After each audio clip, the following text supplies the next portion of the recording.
তোমরা বলো, সিগারেটের এক প্রান্তে থাকে তামাক আর অন্য প্রান্তে থাকে এক বোকা।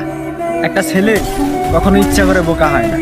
কারো কাছে সিগারেট কেবল বিলাসিতা, আবার কারো কাটায় আকাশ সমান দুশ্চিন্তা। আজকে বলবো দুশ্চিন্তার ভাঁজ কাটানো সেই বোকা ছেলেটাকে নিয়ে।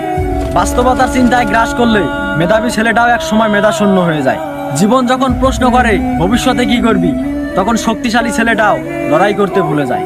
নবম দশমের স্বপ্ন আমাদের আকাশচুম্বী। কেউ হবে ডাক্তার, কেউ চাকরিজীবী, আবার কেউ হবে ইঞ্জিনিয়ার। আমাদের পড়ালেখা ওই মাধ্যমিকেই শেষ।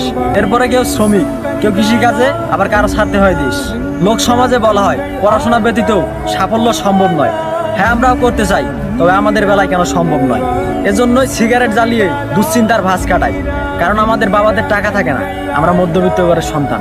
আমাদের জীবন সুন্দর করার আগে প্রয়োজন পড়ে ইনকাম।